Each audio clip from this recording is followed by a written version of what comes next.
Hello everyone, this is Mr. Informal giving you another thoughts, analysis, and rant. So I have been reviewing, I even held it in my hands at the Samsung store. Let me give you my thoughts, analysis, and rant on the Samsung Galaxy Z Fold 5, the updated model of the Fold 4. So I'm just gonna call it 5 just for convenience sake. So let me give you my thoughts right now.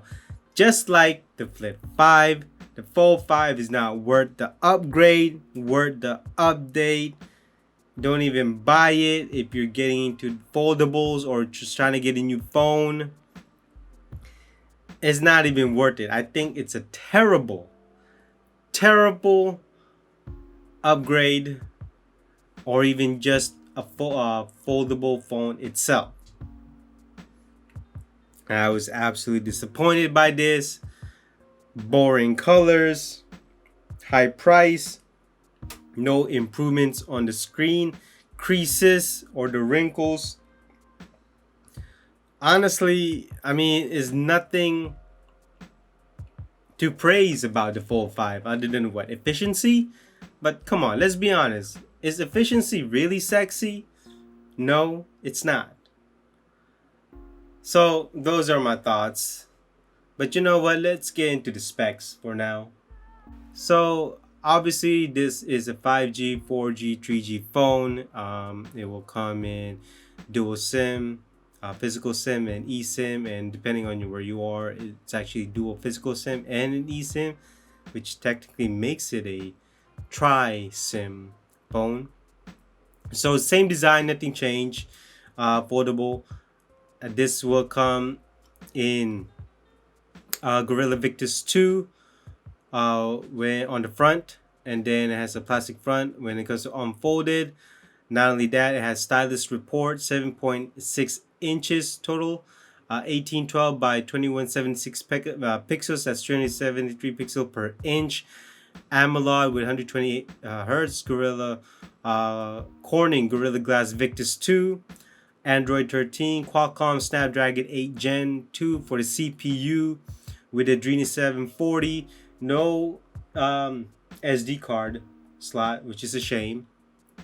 256 gig with 12 gigs of RAM, 512 gigs with 12 gigs of RAM, and 1 terabyte with 12 gigs of RAM in terms of storage. The lenses has not changed. Same with the sensor. Still on the back, 50 megapixels f1.8 with OIS and phase detect autofocus.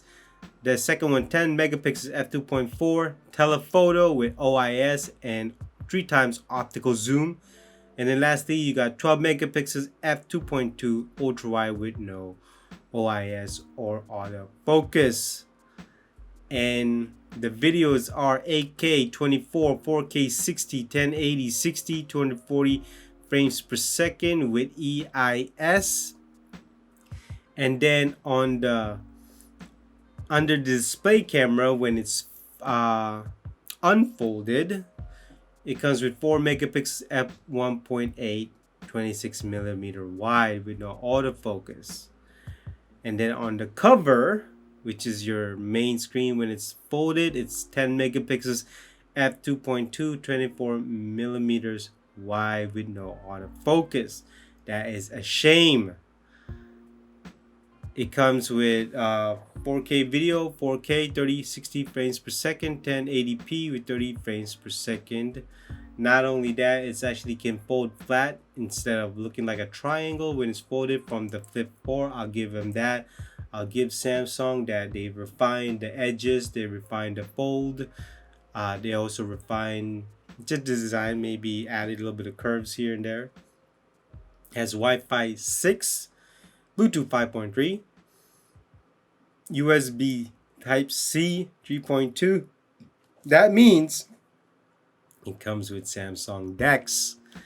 Yes, it comes with Samsung DeX. Similar battery capacity, 44 milliamps battery with 25 watts wired, 15 watts wireless. And with the boring colors, icy blue, phantom black, cream, gray, and blue. Why do you have two blues? The prices will range from 1,000 to 1,500 wherever you are in the world. Unbelievable. So, in terms of analysis, well, this is not going to move numbers. The Samsung Fold 5 right now is a specific product for specific people with specific uses or all kinds of uses. Honestly, this is not going to move market share. This is not going to move the foldable market share from the normal phones out there. Honestly, will it move Samsung market share? No. With an expensive phone like this, people are going to be hard pressed. People are going to have second guesses when it comes to their finances. Also, it's not worth the upgrade. Honestly, what was Samsung trying to compete here? Is it just the normal yearly scheduled update routine that they're trying to accomplish here? Well, they could have done much better. But certainly this time around, the Fold 5 shows that Samsung was now motivated, and this is why a lot of people and even the market, especially consumers, are not going to react well to it. They might just say they don't really care. Um, but in the same time, it is an improvement. So depending on if you trade in your Fold 4, you may get a great deal, which you could actually, if you check out Samsung, they have a great deal if you trade in your Fold 4.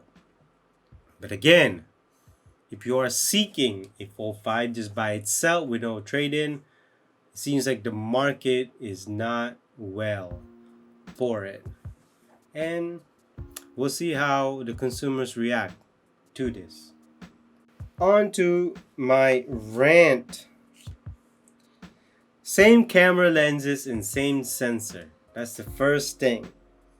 Number 2, as I stated, boring colors. And why do you have two blues? What's with the icy blue? Where's the yellow? Where's the red? Where's the green? This uses a different type of S Pen compared to the S23 Ultra. Again, Samsung, where's the consistency here? Why can't you use the S23 Ultra pen with the Fold? I mean, really, you have to have different types of S Pens here? I mean, why can't you just remove the S Pen from the S23 then? Why not just... Not only that, the worst part of that about this Fold is that there's no slot for the pen to even put. You have to buy a separate case for it. Unbelievable. And same old crease. Samsung has not solved the crease problem when folding its screen. Over time, it's not going to be durable. It's pretty obvious that you can skip this generation in terms of durability, reliability, and toughness. And lastly, price. Depending on where you are in the world, this could be a $1,500, $2,000, or even $1,000 phone, especially with the base model. Again, depending on where you are in the world. And honestly, I do think that this Fold 5 should have received a discount. To me, this is, in terms of the base price, 256 with 12 gigs of RAM should only been $800. Because the only difference I see is it actually folds flat. That's it. Nothing much has changed on the Galaxy Fold 5.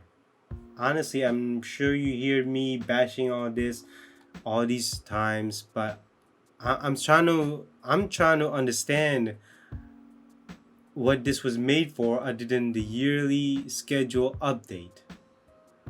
But in terms of a phone, I'll give them credit. They refined it. They refined the Fold series. They also made it flat, but that's about it. It's all refinement.